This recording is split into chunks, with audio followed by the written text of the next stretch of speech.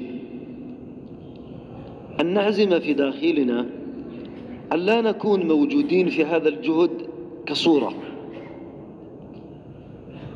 الصورة الإنسان ينظر إليها يتأثر بس فقط من جمالها ثم يتركها ويذهب. الله جعل أصحاب الصدق في هذا الجهد لهم أثر عجيب.